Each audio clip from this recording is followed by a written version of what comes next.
Bonjour et bienvenue. On va se poser une question assez vertigineuse aujourd'hui. Et si certaines de nos angoisses, de nos blocages, s'ils ne nous appartenaient pas vraiment, s'ils étaient en fait l'héritage invisible de nos ancêtres?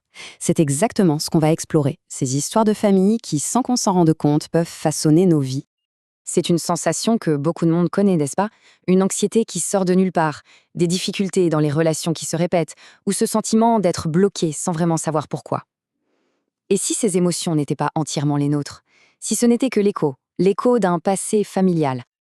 Allez, on plonge dans le vif du sujet. L'idée centrale, c'est ça. La vie de nos ancêtres, elle ne s'arrête pas net avec eux. Non, elle laisse des traces, des sortes d'échos invisibles qui peuvent encore résonner aujourd'hui, dans notre présent. On parle ici d'un héritage qui n'est pas matériel. C'est pas génétique, c'est une transmission purement psychologique. Les souffrances qui n'ont jamais été digérées, les loyautés familiales, par exemple, cette obligation inconsciente de ne pas réussir mieux qu'un parent qui a galéré, ou encore les secrets. Tout ça, ça peut se transmettre et influencer nos choix sans qu'on ait la moindre idée de l'origine du problème. Alors, comment on fait pour comprendre ces échos? Comment on les décode? Eh bien, il existe un domaine d'études vraiment passionnant qui nous donne des outils pour y voir plus clair. En gros, l'analyse transgénérationnelle, elle voit la famille comme un système où tout est connecté. Le but du jeu, c'est de devenir une sorte de détective de sa propre histoire, pour repérer les schémas qui se répètent et ces fameux héritages inconscients. Pour, au final, en prendre conscience et, espérons-le, s'en libérer. On entend souvent parler de psychogénéalogie. C'est une approche qui a été développée par Anne-Angeline Schutzenberger, qui se focalise vraiment sur les dates, les noms, les événements marquants de l'arbre familial. Mais l'analyse transgénérationnelle, disons qu'elle voit encore plus large. Elle intègre ces outils, bien sûr, mais elle adopte une perspective beaucoup plus globale. Elle va creuser du côté des transmissions inconscientes, plus subtiles, et elle fait le pont avec d'autres disciplines comme la psychanalyse. D'accord, mais concrètement, comment ça marche? Comment ces échos du passé nous arrivent? Par quels canaux cet héritage invisible, se transmet-il de génération en génération? Il y a plusieurs canaux. Prenons les loyautés invisibles, par exemple. C'est cette sorte de fidélité inconsciente qui peut nous pousser à répéter l'échec professionnel d'un grand-père sans même le savoir. Les secrets de famille, eux, créent des non-dits, des zones d'ombre qui pèsent très lourd.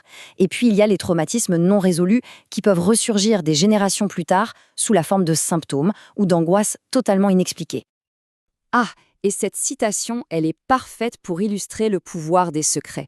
La métaphore est vraiment forte. Le secret, c'est comme s'il était enterré dans une crypte psychique familiale.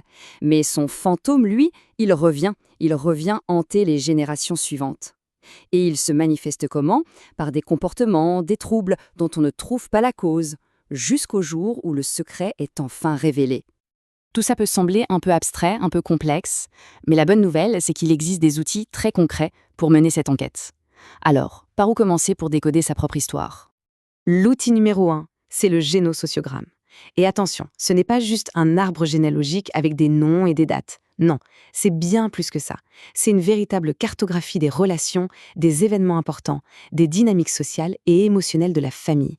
C'est ce qui permet de visualiser, noir sur blanc, le schéma et ces fameuses loyautés invisibles.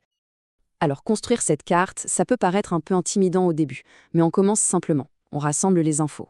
Le vrai travail d'enquête, il commence à la toute fin, quand on se met à analyser les liens, les répétitions de dates, d'événements. Et c'est là que parfois, des dynamiques complètement inattendues peuvent apparaître au grand jour. Justement, pour construire cette carte, on utilise des symboles. En voici quelques-uns, les plus basiques. Un triangle pour un homme, un cercle pour une femme, une ligne simple pour une union. On peut aussi représenter les conflits, les ruptures, les décès. Il faut vraiment voir ça comme la légende d'une carte, une carte émotionnelle et très personnelle. Bon, mais la question cruciale, c'est pourquoi faire tout ça? Pourquoi se lancer dans ce travail? Quel est le but ultime de cette grande cartographie des échos de nos ancêtres? Le but, ce n'est surtout pas de chercher des coupables ou de ruminer le passé. Non. L'idée, c'est de comprendre les forces invisibles qui nous animent pour pouvoir enfin s'en affranchir. C'est un chemin pour briser des chaînes qui, au fond, ne nous appartiennent pas, pour retrouver son authenticité et pour pouvoir enfin vivre sa propre vie, tout en faisant la paix avec son histoire. Finalement, ce que nous offre l'analyse transgénérationnelle, c'est une perspective vraiment puissante. C'est en comprenant d'où l'on vient qu'on peut choisir plus librement où l'on va. C'est une invitation, en quelque sorte, à se réapproprier son histoire pour pouvoir écrire la suite, sa propre suite.